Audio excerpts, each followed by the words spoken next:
Morning Juice. Sports, insight, and great storytelling. Starring Bobby Carpenter and Jeff Tito Thitoff. It's time to attack and dominate. Attack and dominate. You might think this is the B team. It's the A team. It's Tito. It's Justin Zwick. It's Big Mo. 2/3 of the crew took the day off. How you doing today, Jay-Z? I'm doing good. How you just holding down the fort for the guys here today, huh? Yeah. Goodness gracious. They got that PTO thing they like to use. You know, that end of the year stuff. They got to use it or they lose it, which means a lot of Tito, a lot of Jay-Z. That's right. The next couple weeks. Yes, that's what it's going to be. It's a Christmas miracle. How you doing today, Big Mo? I really mean, how are you doing today, Big Mo? I am doing much better than I was this past weekend. I got to have a nice hotel stay at Riverside Methodist. Yes, you did. For a couple days with a kidney stone. So it's much better now. Still in the process of getting everything cleared out, but it's better than it was.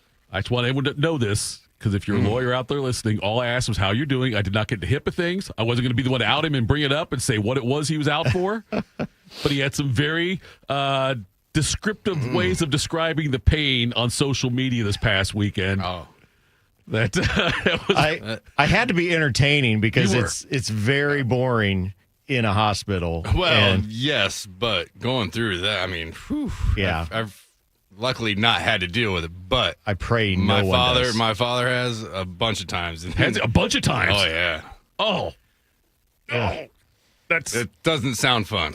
No. So good for you to feeling better, back on the road to recovery there. Yeah. But, man. There was no amputation of anything, right? No, well, okay. I woke up and everything was still there. Okay, that's all I want to make sure of. They did say when they told me I had a kidney stone, they said, well, it's 1 centimeter wide. And I thought, oh, well, that's not bad. And I said, that doesn't sound too bad. And they go, we measure these in millimeters. Okay. So you said, hey, of course it's going to be bigger down there. Why not? Anyway, so big show lined up for you today. It is a SCHLEGS day. I say it with question marks. I didn't follow up with him to see if he was going to be on there. But I'm assuming he will be at some point in time this morning. We'll have SCHLEGS on. A lot of other things to talk about as well. The CBJ are in Carolina tonight at 7:30. Ohio State hosts number 14 Illinois on the men's side of basketball at 7:30 tonight.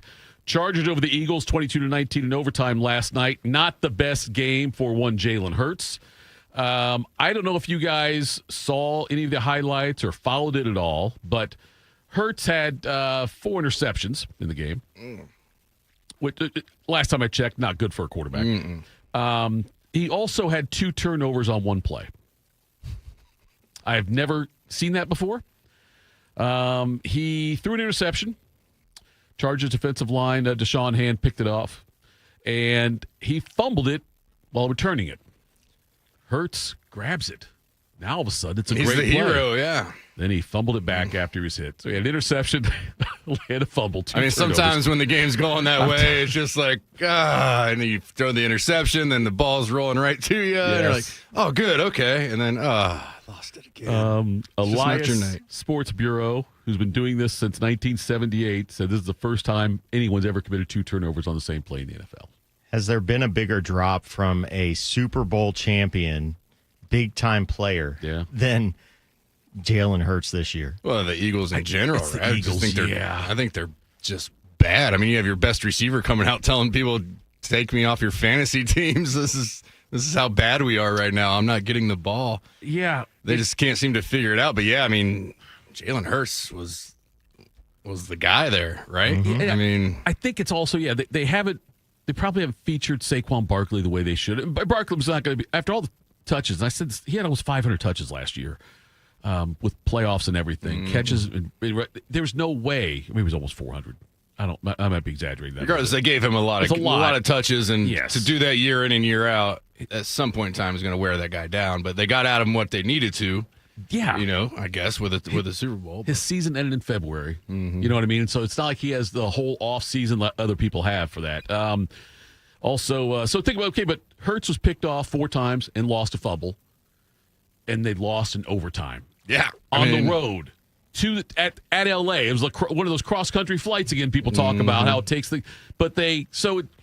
to think all that happened and they lost 22 tonight. Now, granted, Herbert's out there injured, non-throwing hand, but still injured nonetheless. But yeah, so that's what happened last night in the NFL.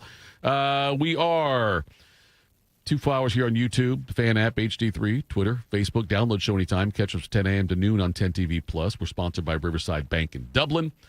And now I will attempt to fill the very large and wide shoes of Bobby Carpenter with Today in History. Time to get smarter. Morning Juice presents Today in History. Here's your professor, Bobby Carpenter. All right, no carp. I'm here. Today is Tuesday, December 9th, 2025, the 343rd day of the year. There are 22 days left in 2025. This is the 49th Tuesday of 2025. Bobby never says that. I'm giving you bonus coverage. I've got more. It's the 79th day of fall. There are 12 days until winter. The birthstone for this day, turquoise and blue topaz. Extra credit. That's huge right there. Yes. This date in 1775, American Revolutionary War, British troops and loyalists misinformed about Patriot, not New England Patriot, militia strength. Well, maybe they were. I guess it would be New England Patriots. They lost the Battle of Great Bridge, ending British rule in Virginia. So they were misinformed. Injury report. So misinformation goes back way far. Yes. This date in 1851, the first YMCA in North America is established in Montreal. 1868, the first traffic lights are installed outside the Palace of Westminster in London. They resembled railway signals using a semaphore arms and are illuminated at night by red and green gas lamps. So, of course. A lot of traffic over there. Yeah. 1911, a mine explosion near Briceville, Tennessee, kills 84 miners despite rescue efforts led by the United States Bureau of Mines. And I was yesterday years old when I learned there was a United States Bureau of Mines. I wonder if it's still around. I don't know. Probably. There's a Bureau of everything nowadays. What's the more likely, a Bureau of Mines or a Bureau of Mimes? Well, and if the wrong ones showed up, I could understand why nobody survived. and however you see government, you could see that they would have both. That's fair. Yes. Very fair on that. You You wouldn't be shocked either way. Yeah. In 1965, a Charlie Brown Christmas premieres on CBS. Isn't there anyone who knows what Christmas is all about? Sure, Charlie Brown. I can tell you what Christmas is all about. Lights, please. And there were in the same country shepherds, abiding in the field, keeping watch over their flock by night. And lo, the angel of the Lord came upon them. And the glory of the Lord shone round about them. And they were sore afraid. And the angel said unto them, Fear not. For behold, I bring you tidings of great joy, which shall be to all people. For unto you is born this day in the city of David a Savior, which is Christ the Lord. And this shall be a sign unto you. Ye shall find the babe wrapped in swaddling clothes, lying in a manger. And suddenly there was with the angel a multitude of the heavenly host praising God, and saying, Glory to God in the highest, and on earth peace, goodwill toward men. That's what Christmas is all about, Charlie Brown. A classic, 1965. Kids today don't understand because you have to watch it on Apple Plus. I remember being a kid, waiting till 8 o'clock at night, CBS, bowl of popcorn, watching Charlie Brown Christmas. Those are the good old days right there. Oh, man.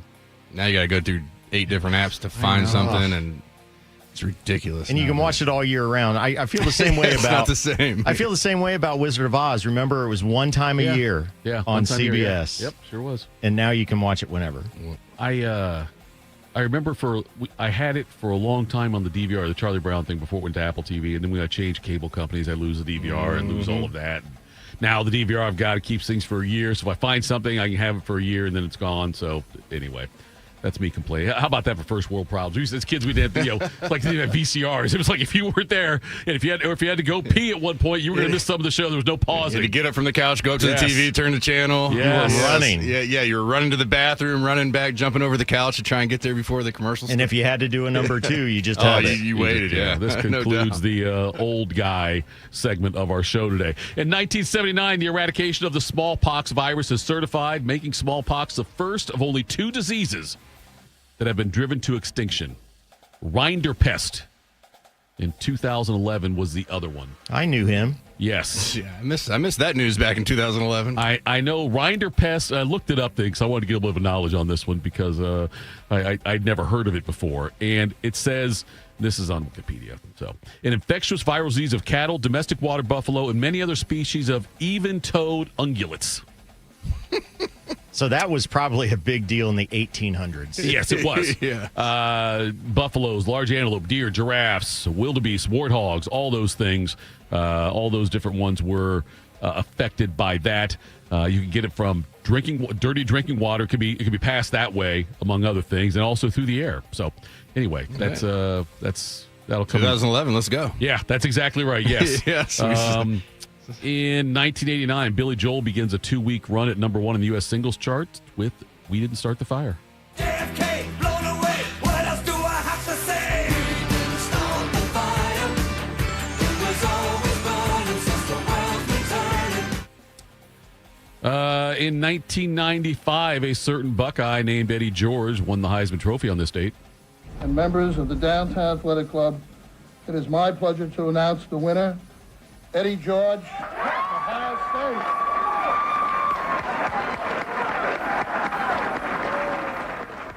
Eddie, I know this has been a wild day for you. It's one that you'll never forget, I'm sure. As you look back, is there any one thing that you'll remember from the trip, the one moment that stands out above everything else? Tonight. From the trip, was it the actual announcement? Was it your private conversation with your mother afterwards? Anything that you remember? I guess just seeing my family and friends come up for their support. You know, win, lose, or draw, I knew their love was always going to be there, and I thank them for that.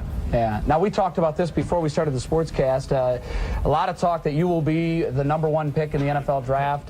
I know you just want to play in the NFL. Any favorites? Nah, I mean, who's ever willing to pay the most money? Okay, and of course, first you have Tennessee on your mind, right? Of course, I have one more college game left, and that's where my focus is at right now. I can't wait to join the team in Orlando so we can get down to business. They did not get down to business. Just FYI. He was not the number 1 pick in the draft that year. He went 14 overall to the Houston Oilers. There was a Keyshawn Johnson was the number 1 pick overall from the Jets. Jonathan Ogden went in that draft as well. Simeon Rice, Terry Glenn, his teammate. Ricky Dudley, another teammate of his, both went before him. But Eddie George, I still contend that if they win that Super Bowl, he's in the Hall of Fame against the Rams. He had the numbers for it. He would have been the Super Bowl MVP in that game too. He had a great game that day. That was the 1 yard line, yes, right? Where they were Kevin stretching Dyson. to get that. Yeah, Dyson on on the last play that tries to get over that. And if they win, the guy had a great career, a bunch of 1,000-yard season stars career. He got run to the ground after about 9 years and had one forgettable year in Dallas. But yeah, Houston's a Oiler. Do you think if they win that Super Bowl, Aaron McNair makes it to the Hall of Fame? I would think so. Yeah. Yeah, because he put up some huge numbers throughout his career. He did. Yep. So certainly, yes. He was from 96 to 04. He was in the NFL. And I think the last year of the Oilers, he was the last first-round pick of the Oilers, I believe, if I'm not mistaken, before they moved over to Tennessee. Also, birthdays today. In 1922, Red Fox. Oh, Fred Sanford. And there's no way in hell we can play any clips from that guy. Great in Harlem Nights, though. Yes, he was. He was really good in that one, but he was a very, very funny man. And a legendary nightlife guy out in Vegas. Heard a lot of stories about some of his exploits out there. He passed away in 1991. In 1928, Dick Van Patten, the American actor, he was born in 1928, died in 2015. He most famously, 8 is enough, right? Is there anything else that... Not really. I can't really think of anything else he really did. In 1933... Morton Downey Jr. was born. Ooh. American actor and talk show host who was married to Connie Chung. Is that right? No. Who's married to Connie Chung? Oh, it's Maury Povich. Maury Povich. Morton Downey Jr. He was that'd have been a little old. Yeah, you're right. That's fair. He died in 2001, yes. He, sorry, I get my overrated white talk show host confused sometimes. But Morton Downey Jr. was famous, though, for he was like Springer before Springer. Even but more so because he would get in the face. He would invite controversial figures on, like skinheads, and get in their face and yell at them. Smoking cigarettes and blowing it in their face. Yes. There had to be a late night show, right? It couldn't have been It on. was. It wasn't like your normal It wasn't daytime, a dinner time no, show. it wasn't like a daytime talk show. It wasn't like going up against like Sally Jesse Raphael and Ricky Lake. It was it was a different kind of show there. Also, 1938, Deacon Jones born. Number 75, Deacon Jones, is a Rams All-Pro. His stock and trade is quickness, and his goal is the quarterback's head. In 14 NFL seasons, David Deacon Jones played for the Rams, Chargers, and Redskins. A 5-time first-team All-Pro, Jones's most effective pass rushing maneuver was the head slap.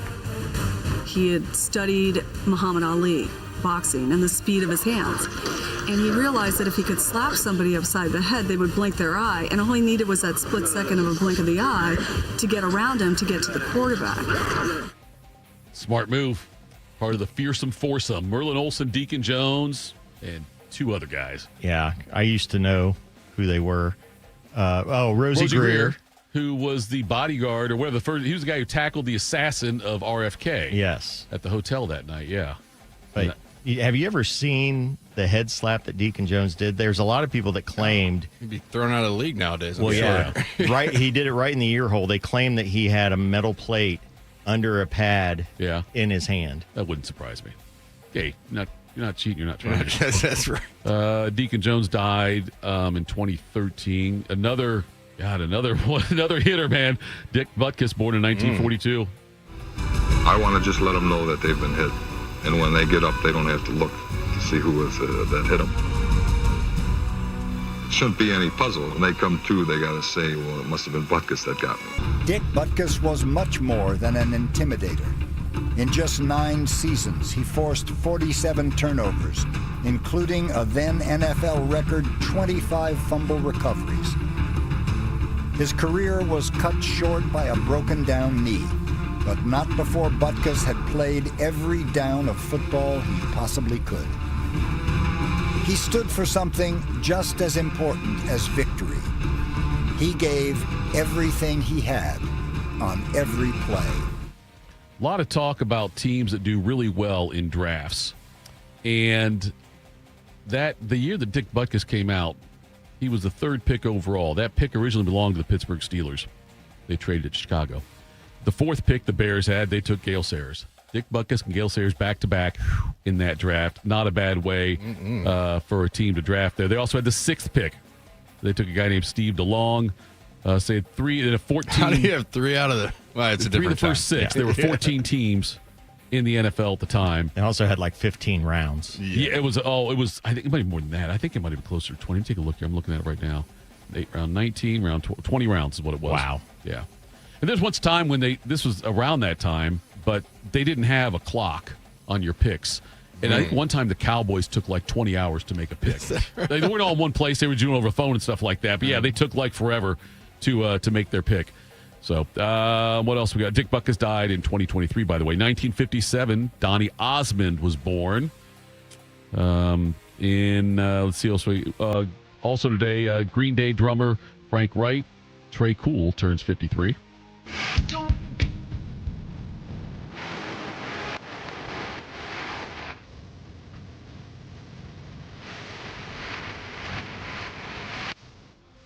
What else we got? Weezer guitarist Brian Bell turns 57.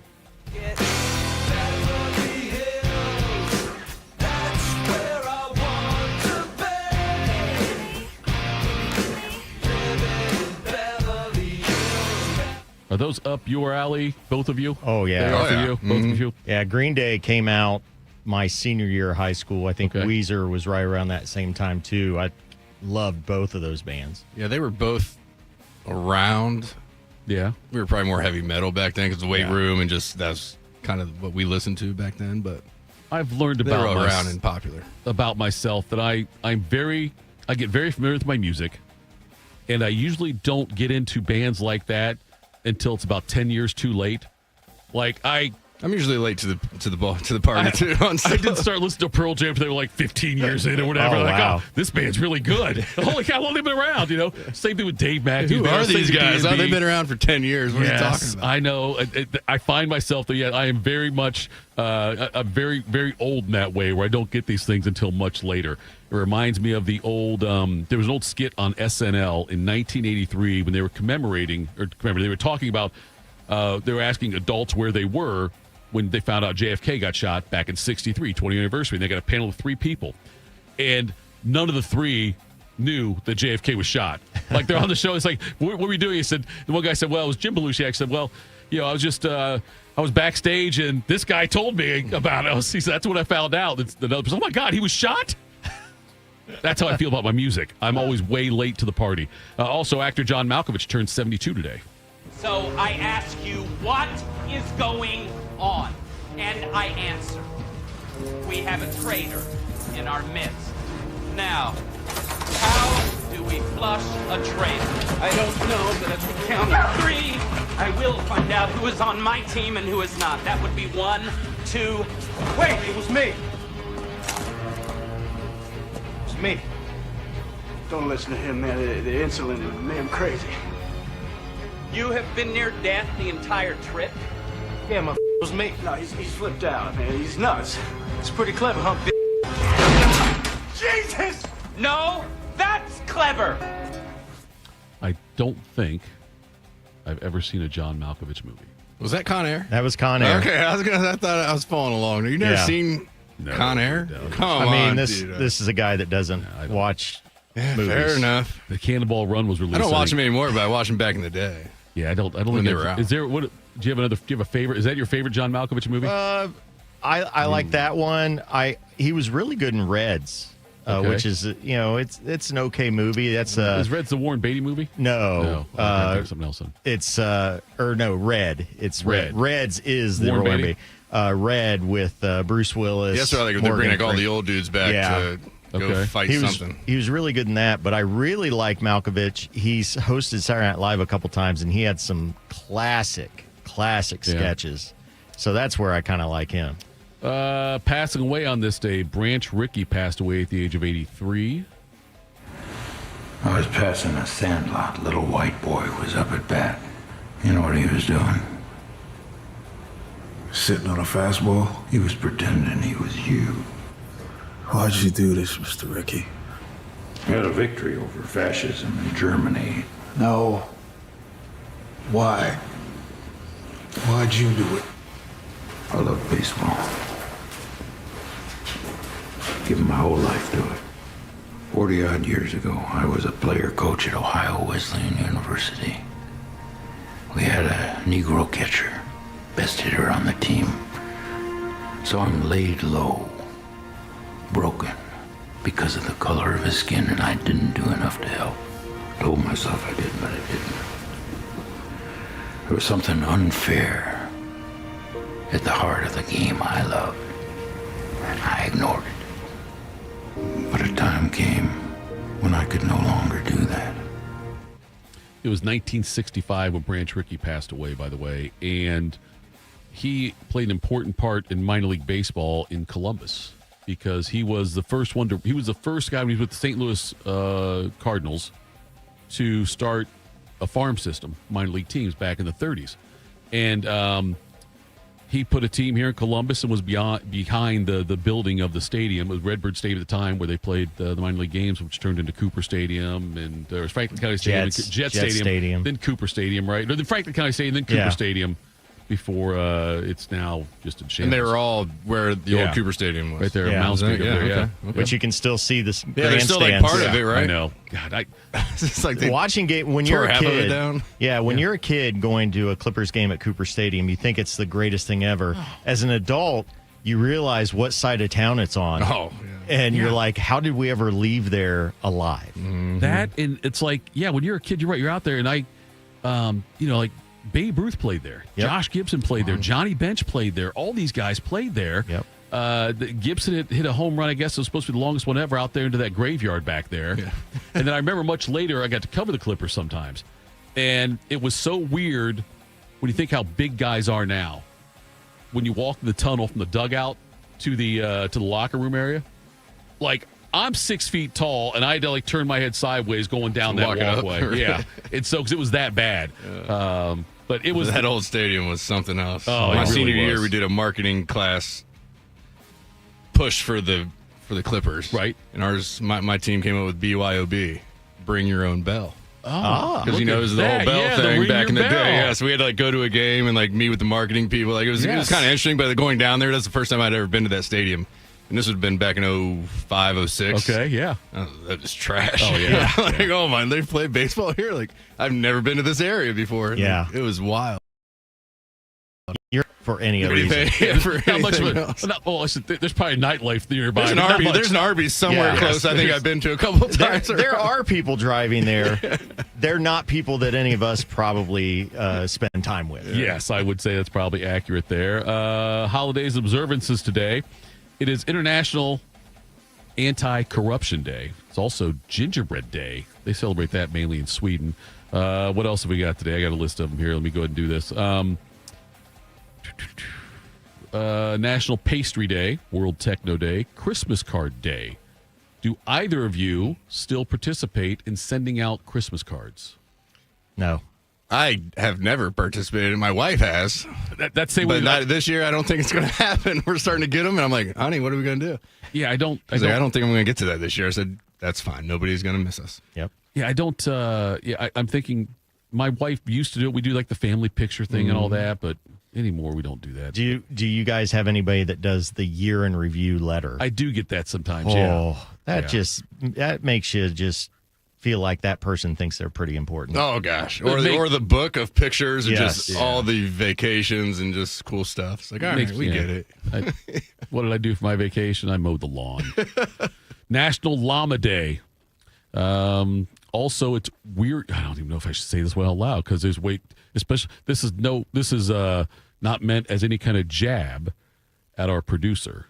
It's Weary Willie Day. But it's just says take a break for your daily routine and focus on self-care. No, it's not I can speak on that. Treat yourself to a relaxing bath, indulge in your favorite comfort foods, or spend the day lounging in your comfiest pajamas. And pass a stone. Yes, it passes stone. That's the other thing you can do. What else have we got here? It is trying to find one more on here. Oh, National Hand Washing Awareness Week right now. So just keep that. Come up with these things. Shouldn't you be aware of that all I year know, round? right? I think You're it's every day. supposed It's to like, sing the ABCs or something. It's the 9th, Johnny. Gotta wash your hands. That's that time of the year. By the way, I'll tell you this. This disgusted me last night. My son had basketball practice. He's 9. On the way home, because he was such a good listener, I stopped and get Wendy's. Now, my wife is big Save the Planet. So whenever we get Wendy's, the kids get a Frosty. She wants me to say, no, we don't need the spoon. We got spoons at home.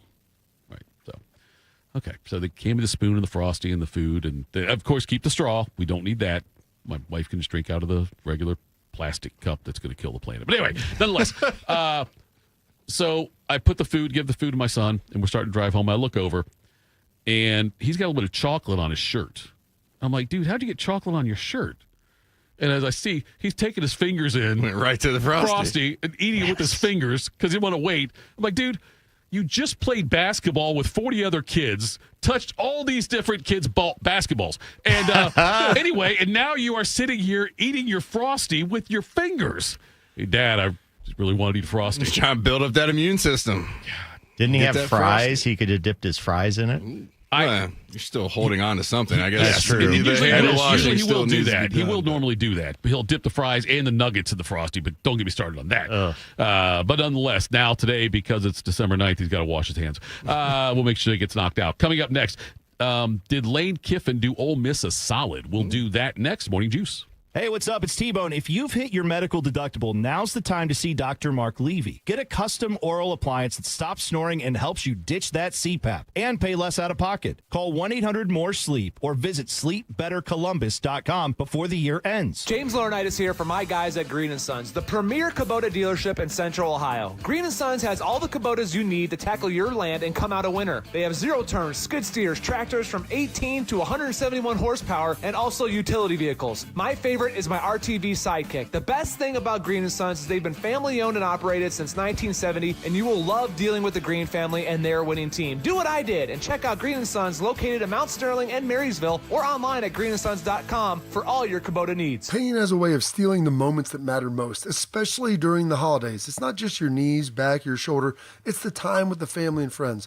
But in 2026, that could all change when your body remembers how to heal itself. It just needs a little help finding its way back.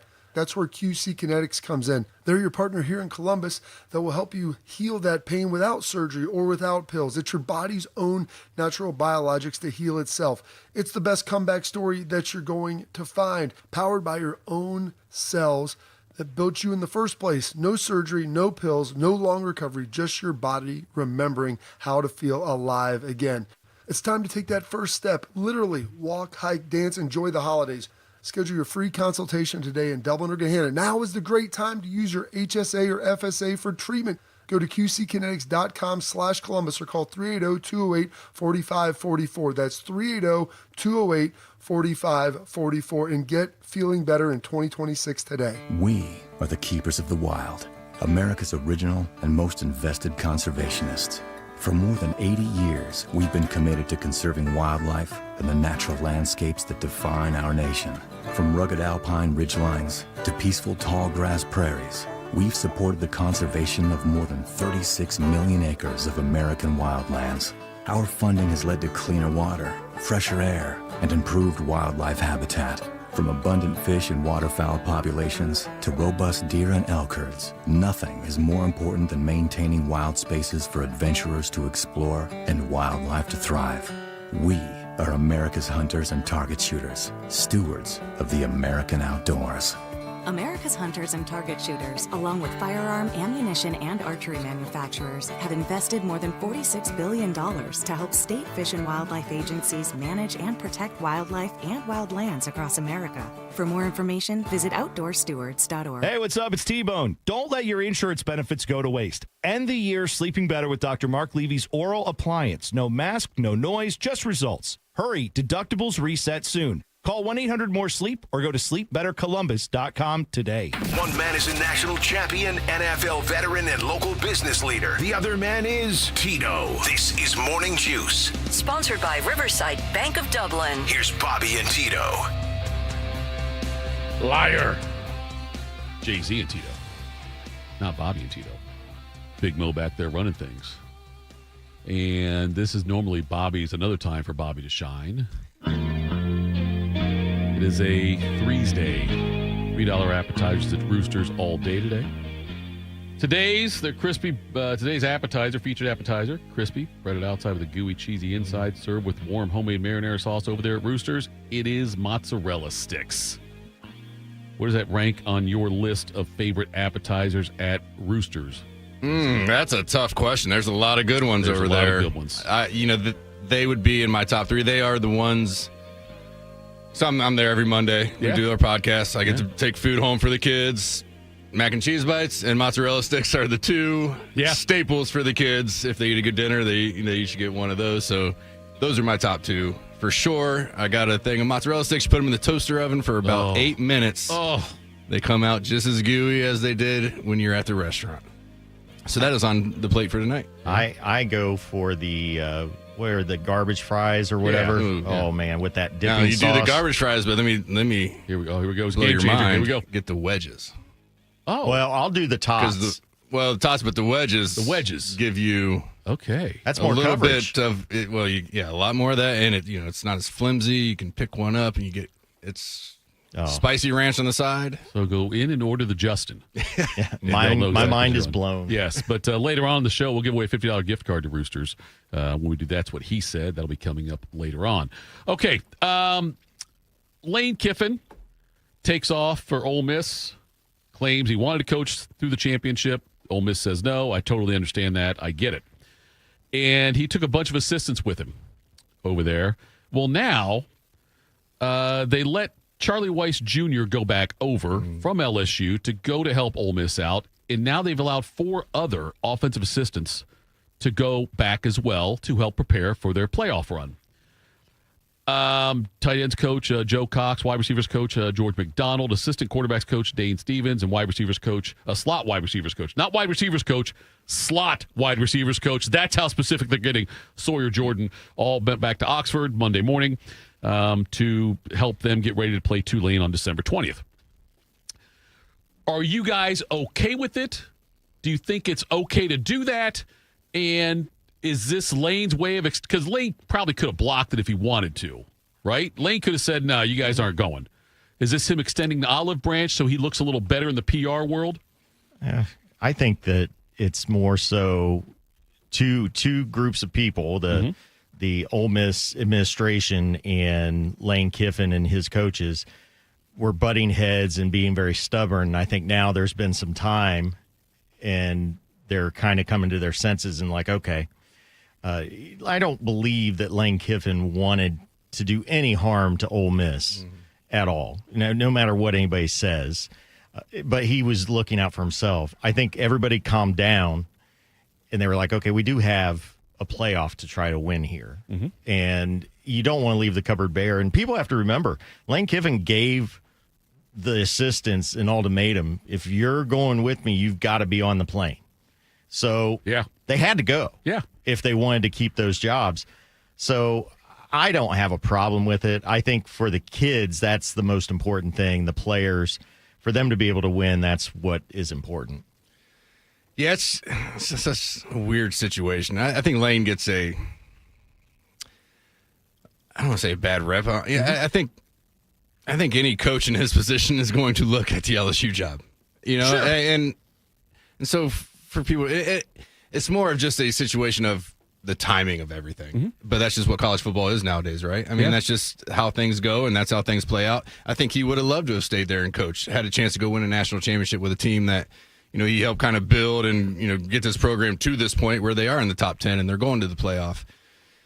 But when you're going to a rival and somebody you're going to see twice a year or whatever it is, that just doesn't work out. And so I think, week out, things have calmed down. I agree with you, Mo. I mean, all right, go back there. Let's try and go help those kids. Because these coaches, as much as everybody says all they care about is making money and this and that, Lane has plenty of money, I would imagine. Yeah, Lane, I got to believe Lane's fine. He's doing okay. He's been through multiple big-time head coaching jobs. He's fine as far as the money goes. So it's not that these coaches are in it. And I watched Brian Hartline do his little team meeting last night about, I love seeing players. I love investing in players and seeing them grow and become what they can. And that's what these coaches get into this for, right? It's not, maybe the money at some point in time, but you're a coach because you want to make these kids better and you want to help them grow and become better people. So for people to say, he's just picking up and leaving, he doesn't care about these, that's not true. He cares about these kids. He wants them to go be successful.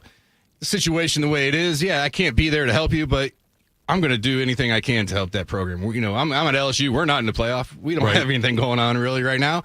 Yes, go help these kids that we were with all year long, that we have these relationships with, for the last couple of years. Go get that done. And I think that's an easy thing for Lane to say. I don't think he has to hold, those guys hostage or anything. I think that's probably something that was easy for him. Yep. Go back there. I want to see those guys be successful in the playoff. I don't believe. I agree with that. I don't think Lane wishes bad things on Ole Miss, but I also don't think, for the most part, I think Lane looks out for Lane, and I'm not blaming him for that, but I think he looks out for Lane more than anything else. The decisions he makes are, this is what I need to do for me, and let's hope it doesn't have a negative thing on it. You know what I mean? And so I think that's probably Lane's career, and it's gotten this far. That's fine. My Ole Miss doing it, yes, it helps their chances of making a run in the playoffs, having the familiarity of these guys back there that know the players, and the players know those coaches. Isn't it also, though, a free time to talk for these guys about going to LSU next year, maybe? Isn't that you're letting are you letting the if you like the game plan we put in for the playoffs, come on down to LSU. We're going to be foxes into the hen house is what you're doing right now. It's like, hey, we're just here to help out right now. And then as soon as the season ends, it's like, these guys have wink told me. You got an extra 3 weeks with the players. So I wonder, could it backfire on Ole Miss? I think the players know. They already know what's there. Maybe not everything with LSU, but they know those coaches. And for them, I think it's going to be more about, do I want to go to LSU with maybe a better chance to win a national title with coaches that I know and I already understand. That might be the only thing, but I'm sure that's going to happen. I mean, I have no doubt. Well, and that's the thing with, coaches leaving. Yeah. Everybody gets, this is messed up, blah, blah, blah. Players can leave now, so it's not the same as, well, you sold this kid a dream that you were going to be there for 5 years. You left, he's stuck there. No, I left, and he can leave in, what is it, like 3 weeks? The portal opens? Yeah. So all these kids, every year, whether Lane stays there or not, can take off. And, I'll tell you this, if Lane stays there and LSU comes knocking on the door for some of his players, what do you think they're going to do? Oh, yeah. They're gone. They'll go. I mean, it's kind of, the coaches have been the only ones that have been able to do it over the last, however many years. But, it's kind of leveled the playing field a little bit where, hey, the coach did it. Players can do it every year as well. And Kiffin's going to be up in the booth, it looks like, for LSU's game and let the interim coach take over. Whoever the interim head coach is over there, he's going to be the one coaching the team. Kiffin's not going to do it. But yeah, so we'll keep an eye on that. But it's like, yes, it looks positive in ways. Yeah, the whole coaching for weeks. How do you think about that? Yeah, it's like, like they're taking their LSU stuff off to go into the building to go coach that day and not say a word about that to the players. And by the way, I am not questioning or ripping Brian Hartline or Ryan Day for the decisions they're making, letting Hartline, like Hartline's been in the first half of this week in Florida, then coming here to start preparing. I mean, Ohio State, after the game ended on Saturday, they had 25 days to their next game. So I'm not saying that that they're doing anything wrong. But if the offense has another bad performance, it just opens up the question. I personally don't think I would not blame anyone for saying, hey, but what if we either had a full-time guy who didn't go down there for a few days to Florida? Would it have made a difference? I know Day said that Hartline's still going to be playing the calling the plays, and that but they'll all have a hand. They'll have a bigger hand, maybe with Hartline being split between two things right now. I'm not accused. I just think that you open yourself to that criticism, even if it's not there, just the optics of it. 1,000%. After the game on Saturday night, you had questions of what were we doing in these situations? Are we all on? I know we're all on board. I don't mean to ever, say that. I know Brian Hartline's giving everything he can to this program. It's just how much can you give when you have so much going on? You're just juggling a ton right now. And the first time ever doing it, not really knowing. Yeah. In the clip I saw, you walked into the room. He's like, I've never, had to deal with this before. It's like, yes, this is a whole new ball game. Yeah. Do you guys truly believe though? Because I think late in that game, it looked to me like Ryan Day was calling the offense. It really did. Do you truly believe that he wasn't calling the offense? I'm not saying that based off of the play calls or anything. Yeah. I saw video. Right. It looked like he was making the calls. Yeah. So it wouldn't surprise me. Now he's come out and said, Brian's making the calls, and he's said that. But I always look back to when I was there. Yeah.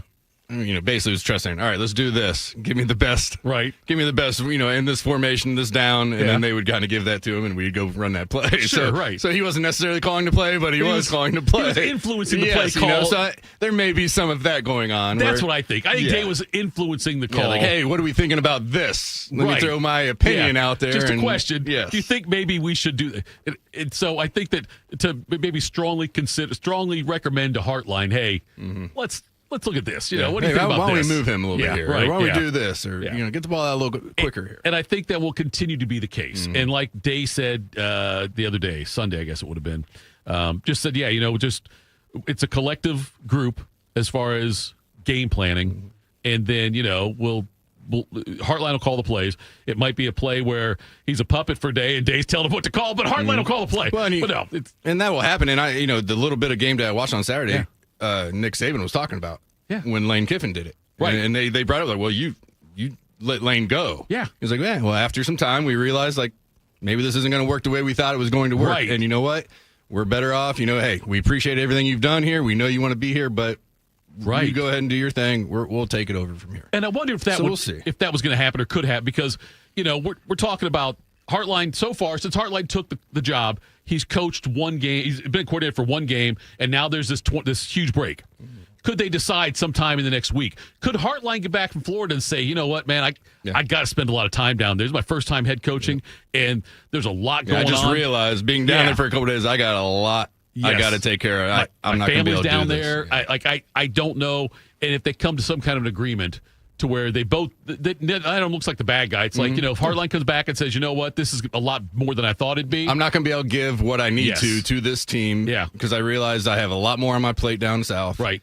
I want to, but I don't want to do that to Buckeye Nation. I don't want to do that to this team and to my players. I'm going to go ahead and step away. Now, maybe that doesn't happen, but we'll see. We got some time. I keep coming back to the thought that the game plan is bigger than one coach. Yes, it really is. Yeah. And for everybody to, after a loss, you just want to have a reason. Mm-hmm. There's so many things that contributed to it that you can't say one thing, but I don't buy into the whole, Heartline was distracted and that's what caused, because that game plan is bigger than that one coach. It's a week-long game plan. It's a week-long game plan. And, Heartline may have been gone for some of it, but he was in on that game plan. You have devices that can let you see what's going on right now. Mm-hmm. So he is a smart enough coach. He's in on that game plan. I think we just have to accept the fact that game plan didn't work. Yeah. That's all it is. Well, let's not even go that far. I mean, that second half, we had 2 drives, 150 yards, 15 minutes of clock. Nothing. So it was working. It was working. It was just the last 8 yards of each of those drives. We bring in 8 tight ends, and we can't figure out how to get in the end zone. And those problems were there all through the season. All year long, 1,000%. They haven't figured that out yet. They were never magnified because of who we just they kept played. getting away with it, right? Yep. We were just that much better than everybody, and we would get a field goal, and then the next time we would score. And, this time it just bit us. We missed two opportunities to get points on the board, and that's how you lose the game. Coming up next, do Quick Hitters Morning Juice. This holiday season, Germain Toyota of Columbus is unwrapping incredible savings on the toughest trucks around. Right now, drive home a 2025 or 2026 Toyota Tundra with an unbeatable 0% financing for up to 72 months. That's right, power, performance, and 0%.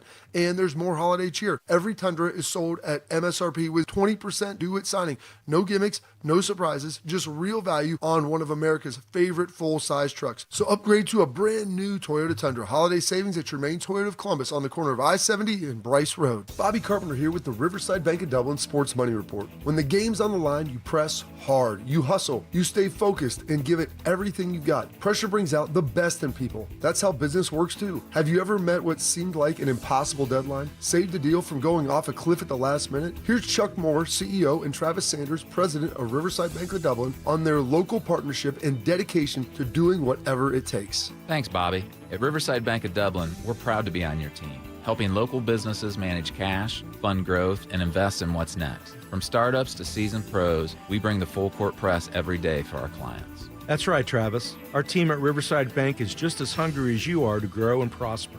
That mentality shows up in everything we do. Your business deserves a banking partner that's invested in your success. Look for a new branch location at Bridge Park in 2026. Tune in every day for the Riverside Bank of Dublin Sports Money Report. Visit their office at 6300 France Road in Dublin or online at riverside.bank. You know a thing or two about the moments in life that matter. You've seized those moments to embrace joy, accomplish great things, and build meaningful relationships. Is it time now to sit back and reflect on a life well lived? Maybe. Or maybe there's more to be done. Maybe this is the most important moment you've encountered yet. By volunteering with AmeriCorps Seniors, you can seize the moment, lend a hand, and get back more than you give. We connect you to local volunteer organizations with opportunities that fit your schedule and match your interests. Through AmeriCorps Seniors, you can support people in times of need and make your community stronger. You can become a companion to your older neighbors, brightening their days with friendship. You can even become a mentor for young people, serving as a role model and enriching their lives. Are you ready to seize your moment? Visit AmeriCorps.gov/yourmoment and get started today. I thought mixing bleach with my floor cleaner would take the stain out. When my youngest ate the dog's medicine, that was a new one. I was trying to protect my garden, but I accidentally sprayed myself with pesticide. So I called 1-800-222-1222, the poison helpline. A poison expert helped me figure out what to do next. I was connected to someone who spoke Spanish. They answered my questions. It was free. It was confidential. It was real help in real time. Keep the poison experts in your pocket. 1-800-222-1222. Bobby is the all-American male. Tito pulls Bobby getting his mail. This is Morning Juice. All right, Morning Juice. Mo's time to shine. Oops, sorry. Morning Juice presents Quick Hitters. Sponsored by Dr. Mark Levy. If you're snoring and not sleeping, call Dr. Mark Levy today at 1-800-MORE-SLEEP. Big Mo, what do you got for us, brother? Well, we have our Heisman finalists finally. So 2 days after leading Indiana to its first Big Ten championship, Fernando Mendoza was announced as a Heisman finalist, along with Vanderbilt quarterback Diego Pavia, Notre Dame running back Jeremiah Love, and our very own Ohio State quarterback Julian Sayin. The winner will be revealed this Saturday in New York. Obviously, we know the head-to-head between Mendoza and Sayin, but it's supposed to be a season-long award, and I think everybody probably thinks that Mendoza is the favorite. But, Tito, my question for you, should Buckeye fans be upset that Jeremiah Smith didn't make it as a finalist? You know,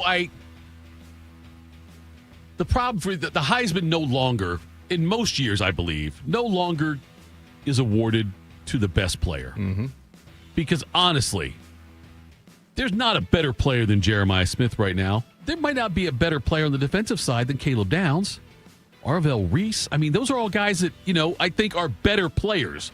But the awards just changed so much. So I'm not surprised Jeremiah is not there. Mendoza I'd be shocked if he didn't win it.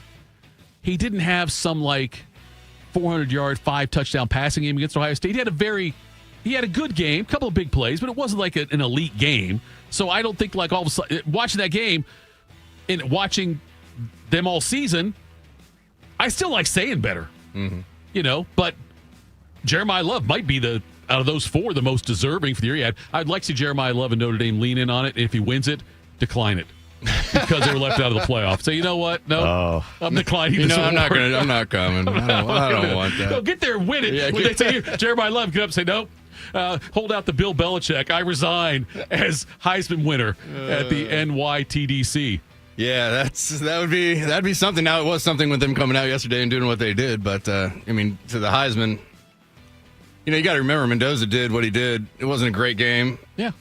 But it was against the best defense in the country. It was, no doubt. And there was multiple third downs, multiple, fourth downs where he went out and made a play and made the throw. The last one being that 3rd and 6 at the end of the game where we needed to get off the field. Yep. And that's a ball. That's like our ball last year against Notre Dame. They were going deep on a big play here, and he put the ball right on the money. He did that multiple times. I still do like Julian, and Julian's numbers weren't that bad coming out of that game either. But just not getting the win, being a young guy versus somebody who's been around for a long time. The story, of course, the Penn State comeback with the throw at the end of the game, and he kind of willed them, even though he put them in that position. He put them in that, but he kind of willed that and helped that out at the end. I don't have a problem with it going to him based off what happened Saturday night. What a story. Yeah. First Big Ten championship ever. He went out and beat the number 1 defense in the country. Now, granted, 13-10, they didn't score. If you'd have told me they were going to score 13 points, I'd have said yes. Yeah. I'm putting all my money on Ohio State. No doubt, yeah. I don't expect us to score 10, but, I don't think Love has a shot. I think he would have needed to play last week and had a big game to be in everybody's mind.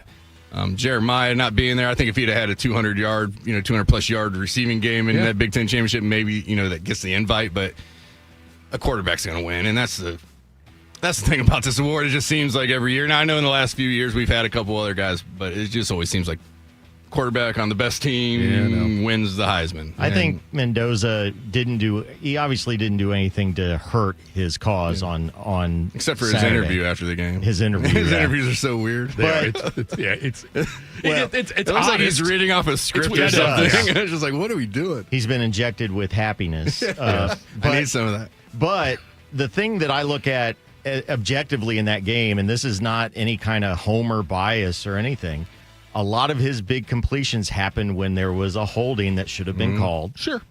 So that has to be put into the context of how effective was he. But the other thing I look at with these 4 finalists is think about the regions that they're covering. Notre Dame is a national brand. Right. Very much so. Ohio State is a national brand, but it's very much a Midwest North brand. Indiana, I will say, doesn't have a brand. They're local. Local Bloomington. And then you have Vanderbilt that's in the middle of SEC country. Right. This vote could really get broken up, and I think it could end up closer. Yeah. And I'm not saying that Mendoza won't win. Right. I think it could end up closer than a lot of people think. You got think. three guys very close to each other who are going to take a lot of votes away Exactly. from each other. Yeah. And then you got Pavia just sitting down there by himself in SEC land. If anything, Jeremiah Love, I think, has a great opportunity here because the Ohio State-Indiana vote is going to be split. Right. But Notre Dame is a national brand. Do you think that what Notre Dame did on Sunday, though, riled some of the voters? Now, granted, it's how many voters? There's a ton of voters that do this. I mean, I know here at the station, Carp and Eric Reeser both have got votes. And if anybody was upset about Notre Dame pulling out of a bowl game and doing what they did, will they lose votes? People down in ACC country who consider Notre Dame a quasi-member in football, will they change their vote because of? Oh, they're not in good standing right now. I'm saying all that stuff's gone down now. I know the voting was due. It was due yesterday, I believe it was, right? And so the votes are in now, but still, all the drama from what Notre Dame did. I wonder if anybody will hold that against Jeremiah Love. I think there could be some of that. I think it will hurt him, maybe with the voters. He was never going to get the votes from the South. The South was going to go to Diego Pavia. Yeah. So I think it could hurt him with some of those Midwest. Maybe even West Coast votes, but maybe not. I really think the Southern vote is going to turn this to where it's a really tight race. But I could see where it could hurt a little bit. There were two things I wanted to address here in the chat. First of all, like the Beetlejuice thing, where you say Beetlejuice 3 times, Beetlejuice shows up. As soon as I said Jeremiah Love might be the best player in the country, Steve Kerr chimes in on the chat. He was not there until that point. Steve Kerr, our resident Notre Dame troll, or Ohio State troll, I guess, but Notre Dame fan, said Love's the best player in the country. But then the next one in the chat after that, Carlos has not figured out that he's chatting on the wrong show. Carlos's message, I want to get you guys' take on this. Does anyone really like the Doobie Brothers with Hot Potato Mouth Michael McDonald more than the early Boogie Woogie real rock version of the DBs? That's I love Hot Potato Mouth Michael McDonald, you know. I love Michael McDonald. No, don't you dare. Don't you dare. I do love Michael McDonald. Be there to punch you in the face. I like Michael McDonald a lot, though, but that's a great question from Carlos. One we didn't plan on discussing. And he won't hear the answer. He won't hear the answer now. No, he won't hear the answer on it. But hey, congratulations, Carlos, for finding your way to our chat while you're watching T-Bone and Tyvis. That's it for Quick Hitters. Coming up next, SCHLEGS Day? ? We'll see. Morning Juice. It's been a real journey since 2014 when I first had my injury. I realized that my home was just not working for me and that it was time to ask for help. Homes for Our Troops is really giving me my life back. The shower allows me to go in and turn around with my chair, pull down storage racks, automated door systems, hours of my morning given back to me. Adaptive sports are a huge part of my life, a huge part of my healing journey as well. Homes for Our Troops helped with making sure that I had a home gym so that I can continue to train. This past year, I was able to host Thanksgiving in my home. And it was the first time I was able to have my whole family in one place and I was able to contribute to the meal. There are a lot more veterans in need and Homes for Our Troops is going to be there to help them too. Homes for Our Troops builds and donates specially adapted custom homes nationwide for severely injured post 9/11 veterans and enables them to rebuild their lives. Join our mission at hfotusa.org. Once there was a man who couldn't stand. A mom who couldn't wait. A scientific community that said it couldn't be done. And then you. And then I. And then we. Brought neuromuscular disease into screaming color with the Muscular Dystrophy Association. For 75 years, our voices have thundered through the halls of Congress. We've willed the impossible into existence. We've pushed the science, raised the funds, shifted the narrative, and transformed the reality of life with neuromuscular diseases. For 75 years, we've built communities together. established the field of neuromuscular medicine, and made it thrive. Call that a legacy. Call it impact. Call it momentum. Just call it ours. Because it's the generations of community heroes that give MDA the strength we have today. And until neuromuscular disease is a thing of the past, you couldn't stop us if you tried. Join us and celebrate 75 years of breakthroughs at MDA75.org. You know what hope is? Hope is action. Carving a path forward, even when it's hard. And kids who still know how to dream. They're the best pathfinders of all. So at Child Fund, hope means helping millions of children living in poverty worldwide to grow up healthy, educated, skilled, and so all those good things can come true for them. Safe. And that means safe at home, safe at school, and safe online. Hope means walking this path together. All of us. Because when we work together, we can do so much more. That's right. Hope includes you. Child Fund, because we need each other. To learn how Child Fund works with children in 23 countries to help them achieve their full potential, visit childfund.org. That's childfund.org. Proud to be your go-to sports addiction. WBNS, WBNS FM, HD3 Columbus. The Fan 3, Ohio sports destination. One man is a national champion, NFL veteran, and local business leader. The other man is Tito. This is Morning Juice. Sponsored by Riverside Bank of Dublin. Here's Bobby and Tito. All right, Morning Juice, top of the hour here. We'll get SCHLEGS on here shortly. Tito, Justin Zwick, Big Mo with you. Justin, it was announced by Kevin Stefanski. I wasn't surprised. Let's go. Shedeur Sanders will be the starting quarterback for the rest of the season. Let's go Brownies. Now, did Sanders, I think it's the right move. I think you want to give him a few weeks here where he's the guy, the reps, the number one reps, all with him, and just see what he can do. Yeah. But do you think that you will be able to tell by the end of this season, one way or the other, if Sanders is the future? Oh, that's... Because I don't know if you can learn it that time. Well, I think what's going to happen in typical Browns fashion is he's going to go out and do just enough, right, to make you feel like, all right, Kelly Holcomb, let's bring him back in. Right, yeah. We have Deshaun, who we're going to keep him on team, so we have a veteran presence in the quarterback room. If something were to happen, we have Deshaun that we can go to. So more than likely, he's going to do just enough. And now, and I think he has made jumps in his starts. Right. I mean, he's gotten better. You kind of see that the offense. I mean, they've still lost 2 out of 3 games he's played, which I'm okay with them losing the rest because it's a better position at the end. 29 points any game is a win for the Browns. Yeah, 1,000%. There was a point in time where we couldn't score 17 points in an NFL football game. For a long point of the season. So now.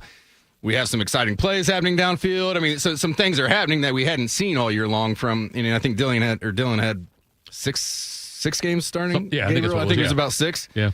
And I think Shedeur, stat-wise, was just as close with him after 3 games. And it's just all right, well, at least we're trying to get the ball down the field. And Shedeur's going to have his sacks and his bad plays. He's a rookie trying to figure things out. He's taking snaps with the first team for 3 weeks. Right.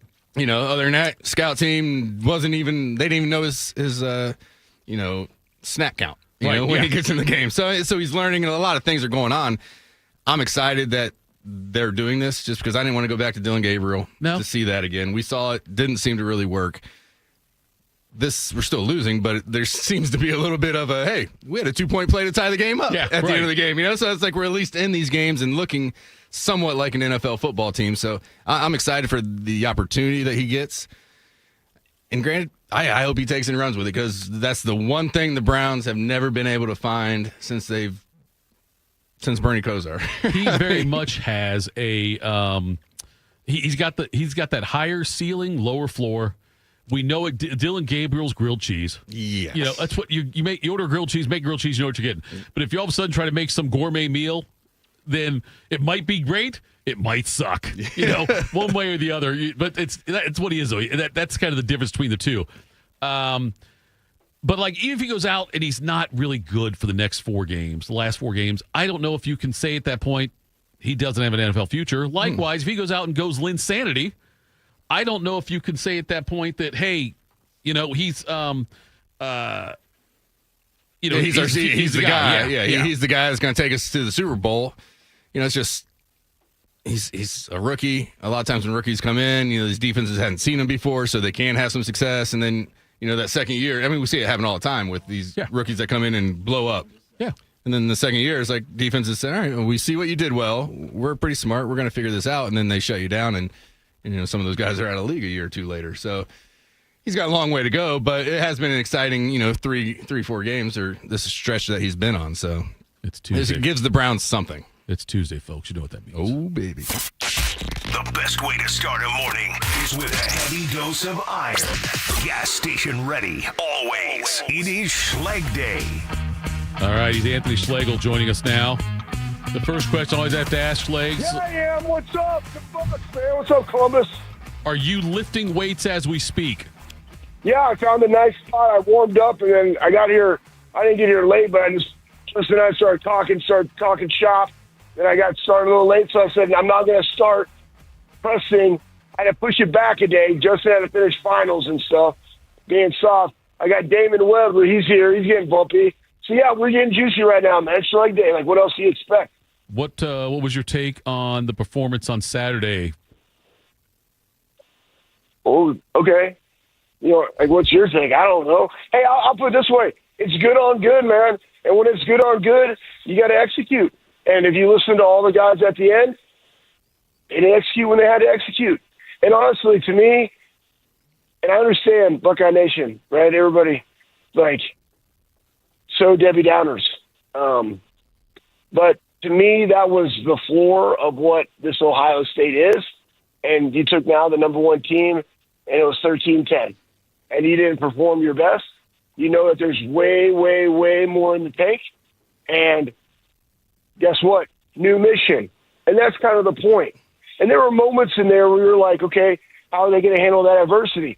Same thing as in the Michigan game, right? Throw a pick on the first series. Defense does their job, holds them to a field goal. Then you're up. Then you go down and you score. Now you're up 7-3, right? Then you go down, you kick a field goal. Now it's 10-3. They get it. Now it's 10-6. Would you have liked to do a little bit more on the 2-minute drive to get points? 100%. Would you like to done better coming out of the locker room to get a drive to go back and win the middle 8 that Ryan always talks about? That's just football, 100%. Right? What about the 2 drives and then scoring in the red zone? That was the early one when it was 10-3. I was like, man, this makes it a 2-possession game. That was a critical moment. It was, right? But you still got to execute. You got to make your blocks. You got to make your kicks. You can't put your knee down. All the guys know what they got to do, and you lose 13-10. And I think it's probably the fact that it is Indiana, a team that you beat 30 consecutive times. But just like Michigan and the ones that Ryan Day faced versus the ones of Urban's era, which were different than the ones of the Lloyd Carr era, right? This is a different Indiana team. So now, new mission, long break, opportunity to refocus on the fundamentals, refocus on the things that you need to work on, because Ryan said it was like a cleansing, right? It's opening up wounds that were there that scabbed over that you might not have paid attention to, and we're going to pay attention to them. You got 3 weeks. Buckle up, Buttercup. Excited to see what the ceiling of Ohio State is in this playoff run. Yeah, we got 3 weeks, Schlegs. I had Michael Bennett on our postgame show, and he talked a little bit about how he thought this team kind of manufactured a chip on their shoulder all year, going into games. Just, every week it was something going on the road for the first time with these young quarterbacks, blah, blah, blah. They always manufactured it. Now he says, with this loss, they don't have to do that anymore. So, do you expect this team to just kind of, like last year, 13-10 Michigan, had a couple of weeks off, then we go out and just go on a tear? Is that what you're expecting out of this team with all this stuff that's going on with the coaching and just everything that has happened last week? Moving forward, is that chip now not manufactured and they're just going to put their ears back and get after these guys? You know what? That's a great point. I don't necessarily know that this team has a chip from what transpired after last season. I think they are more cerebral than that. I think that this team is like an old soul-esque type team that can compartmentalize what transpired, what they didn't do, and then go out and handle business. Like, you don't see their emotion fluctuate. Like, they just kind of go out and are consistently doing what they do. And I look at their faces when they're playing. I think that what their chip is, if you want to call it that, is perfection, is playing and executing at an elite level. I think that that's where they find kind of their chip, is we know that we're better than that. You know what I'm saying? I think that's theirs versus more of a Ohio against the world. It's a, we are the best. Let's go be the best version of ourselves and show it on film. And that's kind of what gets them juicy. I think so many times we, as fans, and I will say this, I think that Indiana, and I've said it all year on the Bobby Carpenter show, they're a well-coached team. Urban Meyer said, you can see it. They have developed guys. In this, I expect to see development over the next 3 weeks. There are some question marks, 100%, in what we do in certain areas, even personnel. There are some really good highlights, man. Like, I'm just talking defensively because that's what I watch a lot. But Sonny Styles played his most physical game of the season. Caden Curry had his best game of the season. KJ had his best game of the season. K-Mac played a hell of a physical game, right? Caleb was the second leading tackler on the team. Jalen's been doing a good job in run support. Are there some things we got to correct? 100%, right? Yeah, they gave up 13 points to one of the best offenses in the country, though. I mean, pretty good day. And pretty good day. And guess what? They gave up 10. And, you know, Bob said about the Michigan game, and I agree, it felt a lot like Justin our 05 Penn State game, where it's like defensively, you just go out there and it's like, we got to score. They just executed better when it mattered the most. And so, hey, guess what? That's done. You learn, you watch, you learn, and you grow. Like, that's it. I think they'll have that mindset. You take everything that transpired the week prior, and there are no excuses, man. I appreciate two coaches. Like, Ryan does a great job. He doesn't make excuses. He talks about it. The coach from Vandy, really like that guy. But it's like, hey, man, we didn't do our job to put ourselves in that position. So on to the next. Let's get better. And this team, I think, is very real and transparent with each other as to what they got to do to get better and to play and to be the best version of themselves. And that's like step one. And you take Michigan, you take the coaching thing, right? You take the recruiting thing of Chris Henry. You take all of that, man. That's a lot of stuff. Bandwidth, mental fatigue, emotional fatigue, and then go into the next week of a championship game, hard. But you still got to execute. So that's what I'm excited to see. And now here's the thing, though, Justin. I am pissed that I didn't see it in 2 weeks because just so everybody knows, and I've been saying this for a long time, it was a monster and a whiteboard. Week 0 in the season, the Saturday, Michigan has played the Saturday before Thanksgiving. The Saturday of Thanksgiving is the Army-Navy game. That way everybody's off. We all watch that game. Conference championship week is no longer there. It is the first round of the playoffs. And then you play every week until you crown champion the first Saturday in January or on January 1st. I don't know how time's up, but right there, and the year is over. Guess what? Then the coaching cycle starts. Then the portal opens. That way everybody has the same competitive advantage in the portal. That way everybody can recruit. That way everybody can make their coaches changes, and the season is done. That's how it should be. Anyways. We need to clip that and send it to the committee because I think you just hit it on the head, SCHLEGS. That was perfect. It makes too much sense. That's the problem. That makes so much sense. It'll never happen. It won't ever happen. It won't ever happen. It won't ever happen. All right, keep going. Keep going. I got more nuggets. Okay, I was going to say, with SCHLEGS, do you ever drink raw eggs? Oh, man. Sure growing up, dude, Rocky 1? Yeah. Are you kidding me? Yes. And you know what somebody showed online, and I was like, man, this is amazing. I was like, this is kind of like, somebody said this is kind of like Rocky 3, you know? Okay. Like you go through and you beat you beat your rival, and then, you know, and then you Clubber Lang comes on the scene. Clubber. Right? Right. And you get beat by Clubber Lang, and then you come back, and then you knock out Clubber Lang and win the title back. I love that analogy. Have I ever drank raw eggs? Yeah, Rocky 1. I remember growing up, I was probably like, I don't know, 6 or 7. I was like, Dad, is that good for you? And my dad's like, yeah. And I'm like, Rocky good. does it. I want to do that. Yeah, 100%. Like when I started training at Metroplex Gym, I was 12, and I walked into this place, and there was just loud, hardcore rap and soldiers just out there, just lifting enormous amounts of weight, and it was so grungy and, you know, grimy. And I was like, man, this is like Rocky 4. And who doesn't? You know, who doesn't dream and think about those things? Maybe I'm an anomaly, but like, that's what I jumped to. I wanted to train in that area. I wanted to train like that. So yeah, of course I drink raw eggs. What are we talking about? What was the last time you did? I don't know, probably when I was a kid. Okay. Would you Like, recommend it for maybe someone high training? school? Like, would you tell if somebody's wanting to train? Like, would you say, "Hey, here's a good idea: drink 3 raw eggs every morning"? No, I don't know. I'm not a dietitian. Okay. No. What about mac and cheese bites? Oh my gosh, all day. Is that the appetizer Tuesday today? It's Mott Sticks, but I know you like your mac and cheese bites. Hey, I love mac and cheese bites, and I'll those Mott Sticks, man. No, of course you. We all will. I got a staple. I go to Roosters all the time, and my thing at Roosters is I get an Italian sub, and I get their pepperoni pizza. I don't eat fries. I just keep it all Italian.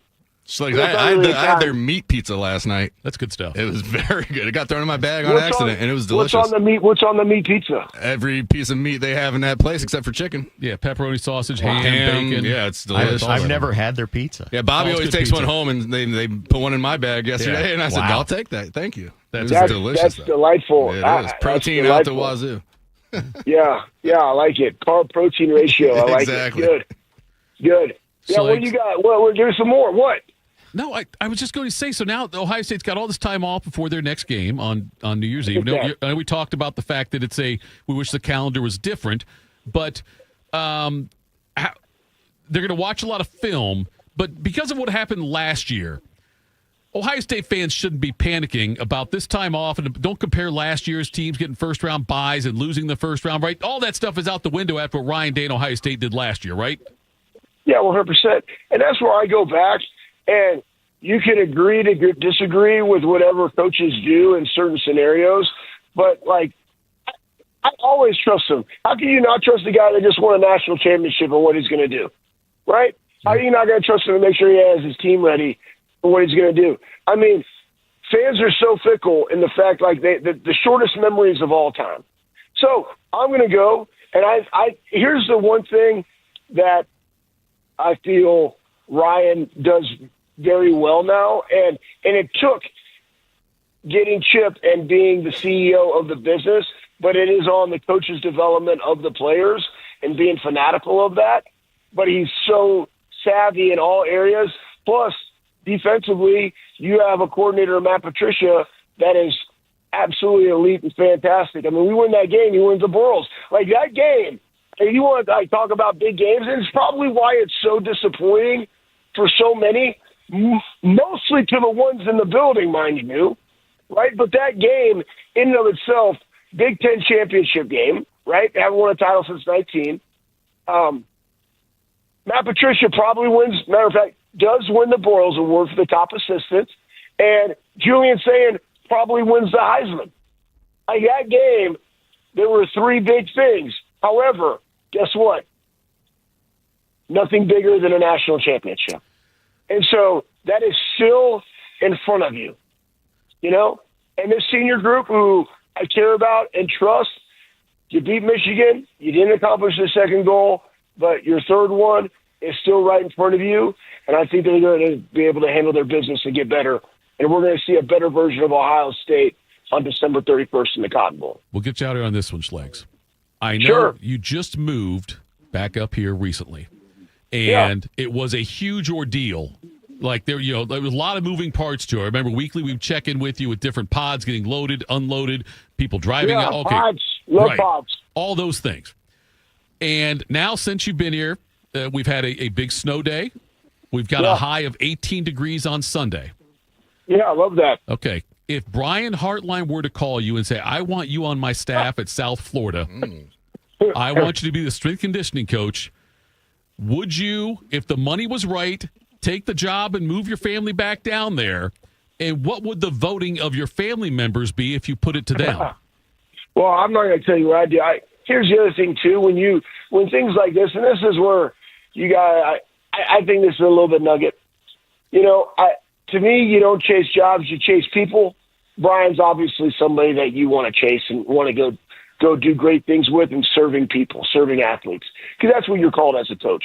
You're called to be an educator. You're called to serve those athletes, and it's a privilege. Hey, you know what? I'm fortunate enough right now. I get to do that every day with Jay Hooten at the Armory. And, I mean, we got like 60 kids in here some days. Some days we got 110, man, and you're melting their face off in a positive manner, okay? All right. Now, you take the voting of my family. It is very, very simple. It is, hey, you got to take me out. There's 4 of us in there. It's probably a unanimous 3-1. Okay, now the one, simply for the fact that he goes to school up here and enjoys it, but I also see that changing. I would say this: Florida is a great spot. Here's the deal: no state income tax. There is sun. It is not 18. People do not have Carhartt jackets. Like, it is an anomaly. They go to Burlington Coat Factory on a whim because they're like, "What is this? Let me get a jacket." All right, it's 45 degrees. All right, it's not 18. However, it's about people. I think Brian is going to do a phenomenal job. I will say this: the best part about everything is how it all comes full circle, and you listen to. Hell, man, I mean, I coached with Tosh Leopold, who's at Cal now. When I was with the Jaguars, but you go listen to him, and you listen to Brian and listen to Ryan and the things that we did and instill, like Mickey and those guys with Urban, right? And how they've taken and utilized it for themselves in the manner that is authentically them. That's the funnest part to watch, and knowing that they're going to be successful because they're super organized, they're great at the relationships, they're going to be able to recruit, they're going to develop their coaches and be hard on their coaches to maximize their athletes, and you're excited for them. Side nugget, guys, we have so many great strength coaches at Ohio State that I could see one of them going. And if any of them did go, they would be a home run hire, because I just think so highly of KP and AT and Higgs and Luke Rose up there. They have the best at Ohio State. So I'm not answering your question. I'm just giving you side nuggets, because it always goes back to what is the mission that God called you to do, and then who do you do it with? Those are the things that matter the most, because then I just tell my family, stop being soft, embrace the cold, right? SCHLEGS, you're the man. I appreciate it, buddy. Yeah. Thank you so much. That was the best non-answer you've ever given me. Thank you. Knocked out of the park today out there at the gym, bub. We'll talk again next week. All right, I'm going to get swole. See you guys. Good luck through cancer. There we go. There was SCHLEGS. I've got a great, that's what he said. We'll talk about it during the break. But coming up next, first of all, we all need to probably just take a deep breath, because we got off the SCHLEGS train right there. But coming up next, Bodie might be onto something. I'll tell you about that next. Morning Juice. James Laurinaitis here for my guys at Green & Sons, the premier Kubota dealership in Central Ohio. Green & Sons has all the Kubotas you need to tackle your land and come out a winner. They have zero-turn, skid steers, tractors from 18 to 171 horsepower, and also utility vehicles. My favorite is my RTV Sidekick. The best thing about Green & Sons is they've been family-owned and operated since 1970, and you will love dealing with the Green family and their winning team. Do what I did and check out Green & Sons, located in Mount Sterling and Marysville, or online at greenandsons.com for all your Kubota needs. Hey guys, 13-year NFL veteran and Super Bowl champion Jason McCourty here, and I'm the Innovation Ambassador at FAIR, Food Allergy and Research Education. I would say the most challenging thing as a parent of a kid who has a food allergy is probably the ignorance that I myself had in the beginning. I didn't know what anaphylactic shock was. I didn't know the dangers, let alone the things that she needed to be able to have a normal life. When you go to drop your kid off, and every single time in the beginning, we'd have to go through everything she was allergic to. Preparation is everything. And me, for playing football for 13 years, it was all throughout the course of the week. It's getting ready for game day. When you're on the field, you're playing for your fans. At home, you're playing for your family. My playbook, read labels, keep it allergy friendly, and have an epinephrine nasal spray as a backup plan. Because when my family's safe from food allergens, that's the real victory. Visit foodallergy.org to learn more. People don't realize that glaucoma is one of the leading causes of blindness. Because there are often no early symptoms, nearly half of those with glaucoma may not even know they have it until vision loss has occurred. I was diagnosed with normal tension glaucoma in July of 2020. And what we found out at that point was I had already lost 40% of my sight. And you think it only affects people that are, 75 or older, retired, grandparents, and that's not the reality of it. I didn't think at all glaucoma was going to affect me because I didn't know of anyone that had glaucoma, no one in my family. When you have glaucoma, you can't get back that sight that you lost. And so early detection and treatment is vitally, vitally important. Don't miss life's most beautiful moments. Schedule an eye exam today. National Glaucoma Research, a Bright Focus Foundation program, offers free resources and tips for healthy vision. Learn how to protect your sight at stopglaucoma.org. My name is DeMar Hamlin. I play for the Buffalo Bills, and I play safety. CPR saved my life. I've teamed up with the American Heart Association as a national ambassador to help create a nation of lifesavers, turning bystanders into lifesavers through CPR education and access to AEDs. Nearly 3 out of 4 cardiac arrests that don't happen in hospitals happen in homes. Join me to ensure everyone has the chance to live longer, healthier lives. Visit heart.org/nation. Attack and dominate. You're locked into Morning Juice. Sponsored by Riverside Bank of Dublin. Here's Bobby and Tito. It's not Bobby.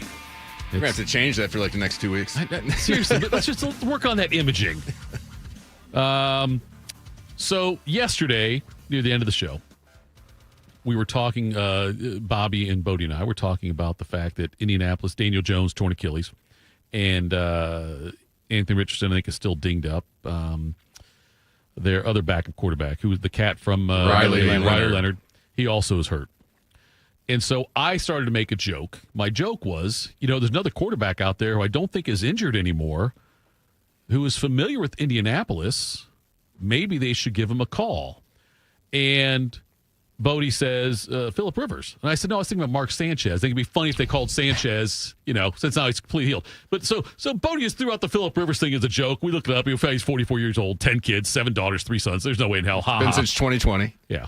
So I think that Bodie may have nailed it now because Phillip Rivers is working out for the Colts. Somebody must have been listening to you guys. I know. Bodie spoke into existence. Like, hey, that's not a bad idea. I'm going to give that a shot. Yeah. So is this a stupid move? Now, they're going to work out so that it might not work out anyway. He might decide. But I'm saying, like, bringing on Phillip Rivers after the way we saw him play 5 years ago at the end of his career, or is there other options you should take more seriously than Phillip Rivers? I mean, he is a future Hall of Famer. Yes, he is. They were what, 11 and 5 his last season in 2020. Before 5 years of not playing, or 4 years of not playing, and coming back in at 44 years. I mean, I'm 42. Let me go out there and see if I can still sling it around. You could throw in domes. Yeah. You've got a record of that. I do. And I know the Colts. I was there for 4 days at one point in my life. Yeah. You at least know how to drive there. Yeah, exactly. I think that... that's a great call, Justin. Yeah. I'm like, man, they're bringing in 40-year-olds. I'm younger. I'm a spring chicken compared to this guy. We're breaking news. We tried to break the news that SCHLEGS was going to South Florida. Now we're breaking news that... Well, I mean, yesterday they talked about Phillip Rivers, and he's going to try out. So maybe now I'll give him a phone call. Jay-Z on the phone. Yes. I just think that if you look at who's out there and available, right, the experience, I think, gives you a leg up This is a guy that has been in the trenches. Granted, 5 years away and at 44 is definitely a lot to take in, but to just get the tryout, I think it's worth the tryout. And there's only so many games, so it's not like a full season he's got to go play. I mean, Exactly. there's 6 games This left? is what Clemens used to do and Pettit and those guys. Clemens did. He would wait till midseason to sign with the Astros or Yankees, whatever, and then pitch down the stretch. And then he would just fly in for his game only, and then he would just leave. Well, and and everybody is obsessed with what Flacco did 2 years ago with the Browns. And that's when that started picking up steam, is now, okay, we're going to look at these guys that have retired, but were really elite. Who's to say you don't bring in Drew Brees? And now he's older. But he had a bigger arm, more accurate arm, I think. But I think it's worth looking at, and it wouldn't shock me one bit because you just need a game manager. Yes, you get the ball to Jonathan Taylor and be smart with the clock. Yep. I'm seeing Colin Kaepernick in the chat. I figured Cap would be coming out today after Phillip was talked about last night. Phil says, F it, bring back Andrew Luck. He's still younger than Phillip Rivers. That's true. I'm seeing Cam Newton as another option there. People saying that Phil wish also the trade deadline wasn't gone because they'd say Cleveland go from Deshaun Watson for a new water hose. Flacco would go up there again because he was there last year. Right? Yeah, if Flacco were available also. But there's not a lot of great options out there. No. But if you're right, Rivers, a veteran guy, and really the AFC East is AFC conference. The whole conference is wide open. I mean, I know that New England and Denver are both 11-win teams, whatever they are now. I think But they're pretty unproven. Yes, overall. They also have young quarterbacks who have not had to do this for a deep playoff run or something like that. So there's not that Rivers ever made it to the Super Bowl. He never did he? He never even got to one, did he? No, he didn't. No. Yeah, the Chargers went the year with who was their quarterback? Was Harbaugh their quarterback? No, he was. It was it Chandler? Was it Chris Chandler for the Chargers? I think so. Or no, I can't remember. Yeah. It was a nobody. Patrick says Bernie has a new liver. There you go. There's another thought right there. Bernie. But nonetheless, so it would intrigue me if Indianapolis had Phillip Rivers. It'd be better than bringing in, some journeyman backup quarterback, who really hasn't ever started or had that success. But 44 years old, not throwing. I mean, he's got an army of kids. I can't imagine he's just been working out and staying in great shape. And you got 10 kids there. You go out there running offense. Now, I guess, granted, they're probably all in college now. I think he's only got one. Oh, is there one in college? That's being recruited right now as a quarterback, heavily recruited. Somebody says Stan Humphries in the chat. Was that what it was? That's what it was. All right. I want to switch gears here a little bit now with this Notre Dame ACC thing. And Pete Mavacqua, the AD for Notre Dame, came out and he said there's permanent damage of the relationship between the ACC and Notre Dame now. He said that he was upset. He was on the Dan Patrick show yesterday. He said he's upset with how the ACC pushed Miami over Notre Dame leading up to selections. You had the thing with the ACC network constantly playing a replay of the Miami Notre Dame game from earlier this year, awesome. 24 hours straight. They had it on a reel. Yeah. And they kept pimping for Miami to be there. And Notre Dame's like, hey, you should be talking about us also because we are ACC member in everything except Big Ten hockey and football quasi member. So they're upset that that AC did not pine for them. We brought up that thing earlier about Notre Dame next year. If they're a top 12 team, they automatically get in. My brilliant son said to me yesterday, we were talking about this on the car ride back from basketball, and he was asking me, I was explaining it to him, and he said, so if Connecticut's top 12, do they get in too? Because they're also independent. I said, that's a good question, son. I don't think they do because they're not Notre Dame. But still, if I'm Connecticut, that's a fair question. I want that game. It'll never happen.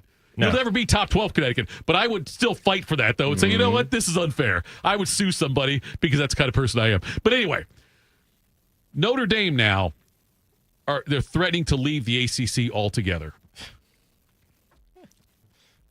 Leave. Yeah. See ya. Bye, Felicia. Yeah, I think so too. I mean, how you're not in the ACC? Can you think that's so much of yourself to say? How are they cheering for a football program that's in their conference? Like we are not. Like, how can you be mad about that? Yeah. Well, I don't think they weren't necessarily saying that they were upset the ACC was was pushing Miami, but the fact they weren't pushing Notre Dame as well. Like they weren't pushing both of them. Miami has been in the ACC forever. They were in the Big East, then they moved to the ACC. Right. Been there forever. Notre Dame has dipped their toe into it and said, well, we might someday in football. We're going to do it in all the other sports, but we might in football. Right. And that just shows the pompousness arrogance of this school to think, you know what, we're Notre Dame. As long as we make you think we're going to come, then you've got to roll out the red carpet. I told you guys this off air. All this tells me is that Notre Dame should have joined a conference because they would have had a chance to have a game last week. Okay, I don't know if that would have clinched it for them, though. But they would walk through the ACC. They'd be the ACC champ and be in, right? And Miami should be the ACC champ in the first place anyway. They should have been playing for the championship game. Right. The fact that Duke got in with a 7-5 record is ridiculous. But I guess does Notre Dame need to join a conference, or would it be smarter for Ohio State to be an independent? Now think about that. The money Notre Dame makes on their TV contract for football, okay? Ohio State, look at the numbers of who watches Ohio State games, the numbers of that, okay? Well, the thing that keeps Notre Dame a national brand is it's the biggest Catholic college in the country. Sure. And that's a huge, huge population. I look at Ohio State as a much bigger national brand that really reaches coast to coast. It could really Ohio State would benefit and be one of the only schools of maybe a handful that could actually benefit from being an independent. Right. But I don't think that that's something that they want to do unless the Big Ten forces their hand with something. Michigan would go be an independent before Ohio State would, I think. So what if Ohio State would go to because there's all this dispute about the grant of rights, that $200 billion or $2 billion, whatever it was. It was $2 billion. What was the number? Private equity? Yeah, the private equity thing. Okay. Whatever the number was. Anyways, but if that becomes a sticking point and Ohio State says, you know what, we're going to go independent in football, we'll stay everything else in the Big Ten, do you think the Big Ten would accept that? I think they would bend over backwards. They do the same thing like Ohio State, like Notre Dame has. Like Big Ten, Ohio State says we're going to play 5 Big Ten teams a year in football. We'll schedule the other ones on our own. We'll do the scheduling. We'll keep our money for football. We'll stay in the Big Ten for everything else. Would the Big Ten members say, you know what? Okay, we'll do it. No, because that money that we bring in, they probably pencil mark that every year in the budget. Like, Ohio State's going to make the playoff. We're going to get some money from them. I think the Big Ten and all the conferences are probably realistic that it very well could come a time with college football where it's going to become regional conferences. Yeah. And there's not going to be a Big Ten and SEC. Well, that's or the whatever. thing. Like these championship games may go away, so they should go away. No longer does that matter. Nobody's playing that weekend anyways. You'll have 4 divisions. You'll have a commissioner. Like the NFL, right? That's what's going to happen. And so the conferences, I think, are prepared for that. So technically, a lot of these schools are going to be independents anyways in football. Are there more Catholics in the United States or Ohio State football fans? Are there more Catholic Ohio State football fans? That's fine. We can't do that. Like I'm just here so I don't get fined, and I'm going to try to get fined by saying things like that. But yeah, it's interesting though what Notre Dame will do. I think that there would be a lot of benefits if Ohio State did go independent in football. And it would just be the money, right? And the money would be the biggest. The money, and they could have they would have more control of their schedule. As far as, I'm not saying they'd schedule cupcakes or anything like that, but I'm saying if they wanted to, like we might have to though, because after this year, nobody wants to play those big games anymore. Because you got Texas saying, "Well, if we went to Ohio State, we'd be blah blah blah." You're right, and that's why So maybe it becomes harder for us to schedule. Well, although we just pay smaller teams $1 million to come in and play. A lot of money to come in and play. Yeah, a lot of money to come here and play. And if we do a home and home, like Notre Dame always has home and homes, and so if Ohio State went to then Michigan the Ohio State leaves, says Michigan would do a home and home every year, every other year. We do that all the time. I mean, yeah, Michigan would take that game. They take it for the rivalry, but also then like other schools, Miami might do the same thing. They say, hey, we'll play the Canes home and home, and the TV partner for the ACC would love that to have one Ohio State game like that. And we're no longer beholden to the Fox Noon thing. Yeah. A little more control over that. We can choose a TV network. They would all line up to pay better than Notre Dame money, for Ohio State football. But anyway, something to keep an eye on. It's Notre Dame, though. Yeah, I think they will end up leaving the ACC when it's all said and done. I'm not sure how all their paperwork works out on that, or when they can do it, if they'll get a big fine for that. But coming up next, we'll wrap things up and tell you what's got us juiced. But first of all, we've got to do That's What He Said. Let me get the right. There we go. All right. SCHLEGS was asked by yours truly about how his family would vote if he were offered the job on the South Florida staff with Brian Hartline. And SCHLEGS said the vote would be unanimous. I want you to call into 614-821-1460 and tell Big Mo over there what the unanimous vote would be, what the numbers were involved that was unanimous. Because I think he may have misunderstood what the word unanimous means. 614-821-1460. Call in with the answer to that one to Big Mo, and you get a $50 gift card to Roosters. Coming up next, we'll tell you what's got us juiced. My mom is a veteran, and she was injured in the line of duty. I hurt my leg in a training accident when she was only 2 years old. She had 7 different surgeries over the span of 9 years, and there were tons of complications. I couldn't be the mom my kids needed me to be. She missed so much. After my last surgery, I got an infection so bad I thought it was going to kill me. I told her she couldn't leave me yet. There was still so much she had to see. I hadn't even graduated. I'm doing much better now. I may have lost my leg, but I've gained so much. I'm an active part of my kids' lives. She can kick a mean soccer ball. DAV's been there for me and my family. Through thick and thin, they've had our back. Every year, DAV helps more than 1 million veterans like Sandy get the health and disability benefits they've earned so they can achieve victories great and small. My victory is getting my life back. I got my joy back. We got our mom back, thanks to DAV. Support more victories for veterans. Go to DAV.org. I always tell people I was the luckiest guy in the world. I wanted to be an Army man or a fireman, and I got to do both. As a firefighter, my job was about saving lives. I never thought one day I would be fighting for mine. After spending his career answering the call to save others, Ken was diagnosed with ALS. Now he's facing his biggest battle, for more time. For 70 years, Muscular Dystrophy Association has been answering the call to help people live longer and more independent lives. MDA means to me hope. MDA is leading the way for people living with ALS, muscular dystrophy, and other neuromuscular diseases by accelerating research, advancing care, and advocating to empower families like Ken's. I wouldn't be living as good of a life with ALS if it wasn't for MDA. MDA is helping people live stronger and love longer. Learn more at MDA.org today. What does it mean to give 100%? It means giving everything you've got, every single day. That's why the V Foundation gives 100% of every dollar donated directly to cancer research.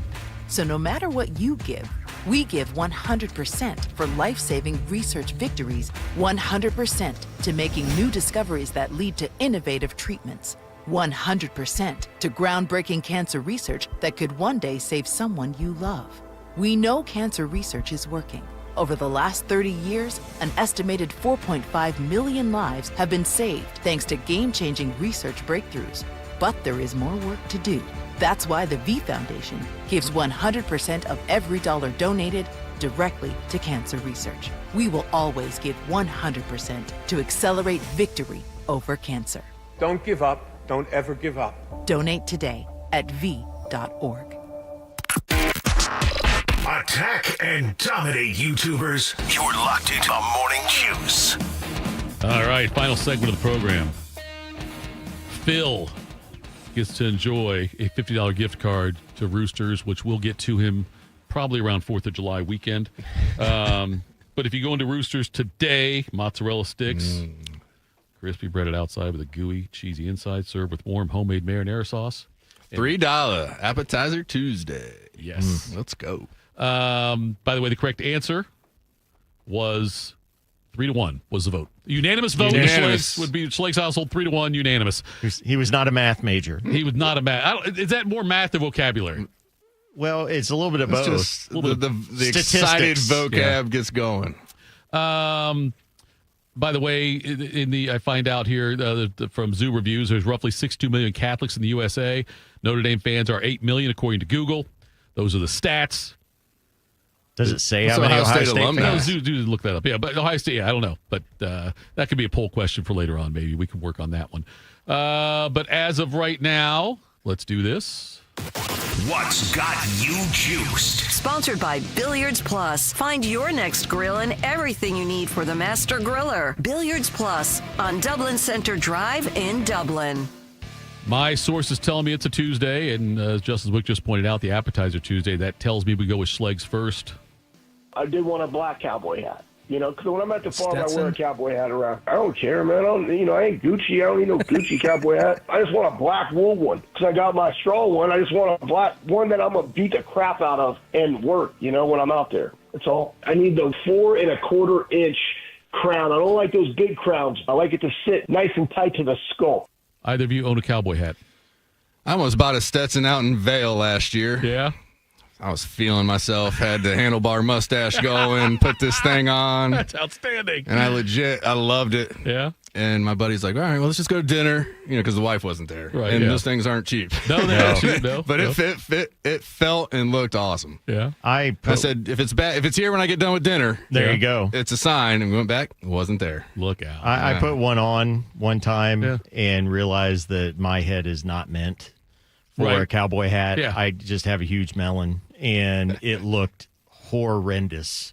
So just give me a ball cap. I'm like Billy Crystal in City Slickers. Yeah. Just give me a ball cap. There you go. Yeah. I tried to find another one, but the wife, apparently I didn't look too good in it either. The mirror was lying to me. Yeah, I've never owned a cowboy hat. I owned a pair of cowboy boots for a hot minute. Well, I got a few pair of those. And I wore them once and never wore them again. I wore them once because the girl I was dating was like, hey, I got you some cowboy boots. Okay, it's fine. Well, that's a nice present. It was a nice present, and I wore them one time, and then I was like, I'm not a cowboy boots guy. I can't do it. I can't. There's a lot of looks I can't pull off. I know you guys look at me and think that's shocking. I don't Honestly, believe that. I'm telling you, this is not a runway model that you Get think you a nice it is. big belt buckle. Yes. See, I can do the flat-toed cowboy boots. I can pull that off. The pointy-toed just it doesn't look right. Yeah, I got both. Okay. There's no video of us again right now, by the way. I don't know if that's... I got it. You got it now? Okay, Yep. cool. Oh, there it is. All right. What's got you juiced over there, Big Mo? I'm juiced to be passing a stone. Hey, that's you win. Weary Willie Day. Yep. Yeah, Weary Willie Day. It's weary, that's for sure. One of the things that's got me juiced, I just saw the preview for it on Netflix. There's a new documentary on John Elway. Oh. And me being a Browns fan, obviously I should just absolutely hate John Elway. You're going to see something in that you don't like. Yeah, but I absolutely appreciate greatness. I really do. And John Elway, you look through the career, and this guy was always right there on the cusp for years. And then to do it later in his career the way he did, it's just impressive. I love seeing documentaries like that, sports documentaries like that, and maybe find out some things that I didn't even know about his journey. So that's got me. It was a wild journey because he was the one that wasn't going to go play football. He was going to play baseball. Yeah, he was going to play baseball, right? And he got drafted by the Colts, and he's like, nah, I'm not going to the Colts. Yeah, so that'll be interesting. Yeah. I bet there's some good behind-the-scenes stuff there. So I'm juiced about that. I'm juiced about a lot of things that are on Netflix right now. We just watched this one about the autistic kid that was accused of killing his mom and his grandfather and never went to trial. Well, he was getting ready to go to trial for it, but he supposedly killed his mother by taking her out fishing in the ocean and then disposed of her, then sank his boat and was found in a life raft and was, saved. And he said the ship went down. So a lot of really, I'm like true crime big time. So that That's got me a little juiced. That's got me a little worried. You know what they say about people who like that kind of. I'm sitting across from Mo. Give the wrong kind of drugs for that surgery. We may have a different Mo. What's got you juiced, JC? Lots got me. I'm in here for the next 2 weeks, so I'm juiced about that. Be doing the show with you guys. Excited about the next couple of weeks. Best time of year, Christmas time. We got college football playoffs starting up here next weekend. So you get through this weekend with the Heisman, but I love this time of year with the playoffs with just big games. Yeah. I love big college football games, big programs going against each other. There's nothing better to me. That's why I love them in the regular season, but you get to these playoffs and win or go home. It's just an exciting time of year. So December's always awesome. A lot of stuff going on, a lot of family stuff and Christmas and all that, but college football playoffs, I'm juiced for them and ready to go, even with how things went Saturday night. Yeah. I think we bounce back fine. I think we go out there and we take care of business, but a lot of good football to be played here in the month of December and into January, I guess, because they do go until middle of January. Yes, middle of January. The Elway thing, I'll check that out. Elway he told the Colts, like Eli Manning did with the Chargers. He told the Colts, "Don't draft me. I'm not going to come play for you." And the Yankees had an offer with him there. They had him playing. They showed the thing. There was the documentary. About the draft. It was Elway to Marino, the 30 for 30 thing. The 84 draft. 83 draft. Or 83, 83 draft when there were 6 quarterbacks taken. And, the Yankees, they had a lineup board. They showed Elway back then that had Elway playing right field or center field for him and had Mattingly playing first base. And, that was going to ask what position Yankees. he played. Yeah, he was an outfielder. And he went there and he played for them in the summer, one off season before football started back up. And he got paid $100,000, whatever it was, to go play for a few months of rookie ball.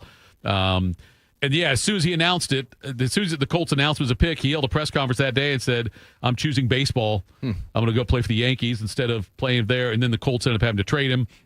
And like you, I was a Browns fan at the time, and Elway was it was a curse word for a while, but it was fun to see how he bounced back from brutal Super Bowl losses and won a couple of titles there at the end. It's an interesting story for that. And I cried when he had the drive against Cleveland. That was tough. That's when I found out how big of a Browns fan I was. I was 10 years old, watching the game by myself because I loved the Browns, and that heartbreak happened, and I broke down crying.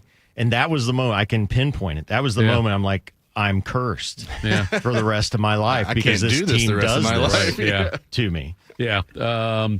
That's got me juiced. But I mentioned I had so much fun. That's the college football drama and stuff. By the way, I'll tell you one more Elway thing. When we do this thing when Bobby does This Date in History and Bodie knows all the presidents in order. So does Bobby. So does Shark. They all know all these things, and I'm stupid when it comes to that stuff. I throw a guess out there. I will tell you, though, Ohio State played John Elway in Stanford back in 1981. And at the same time, Ohio State won that game. It was at Stanford, I believe, but that was also the same day Nolan Ryan threw his 5th no-hitter against the Dodgers. All happened the same day in sports. I remember all of that from 1981. That's pretty impressive. But I couldn't tell you what number President Abe Lincoln was. It's got to be juiced. Okay, kids basketball practice last night. A lot of fun. We had 40 kids out there from different teams doing drills and things like that. And it was a lot of fun. And then getting the college football stuff. My son and I really bond talking about sports, and it was fun. The drive, the place went to was in Hilliard, and the drive there and the drive back. He has all kinds of questions about because he's so inquisitive about the football stuff and talking about the playoffs. And he's like, "Why didn't Notre Dame get in?" And what the Connecticut question I told you guys about. All those things. It's such a fun thing to do. Yeah, I'm sure. With your son to be able to kind of have that bonding experience. So the cold weather has me juiced. I could never live in a warm weather place that's warm year round because listen, this is the reason why. Unless I was single, but I'm married and my wife is active, and if it's nice outside and there's a hill to hike, we're going to find it. Yeah, she's going to say, and you're going with her. Right. Yeah. Now, when it's 18 degrees on Sunday, there is no excuse to live. That's why I love. You don't have to worry about leaving the house. Look, I don't want blizzards that kill people, but if you give me a blizzard that doesn't kill anybody, it's like roads are closed, everything's closed, you can't get out of your house. Not allowed to leave the house. I can't leave the house.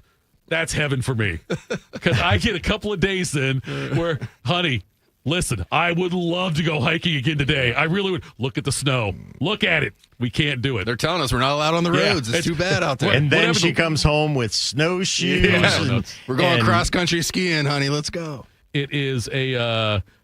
whatever the level is, 1, 2, 3. I don't know which one's is level 5 the worst. Level 1's the lightest. Yes. Well, I don't think it goes to 5. It's level 3 is the worst. Yeah, 3. Okay, then I want 5. That's what I want. I want a 5 on that one.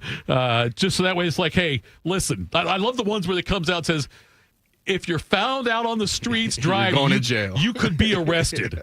Because that gives me the perfect excuse to not do a damn thing. It's lazy. You know, I do those instead of watch TV. I listen to 97.1 The Fan all day is what I would do. That's what I got to do. There on you that go. one. But yeah, so the weather coming in, and I do like a big snowstorm a couple of times a year where it does that, where we get and the kids go out and play in the snow. And I can just sit there and drink. I'll say hot chocolate, but I know it's not hot chocolate. It's hot something toddy. else. It's something. And watch these guys out there playing football. Those people out there playing football in snow and bad weather.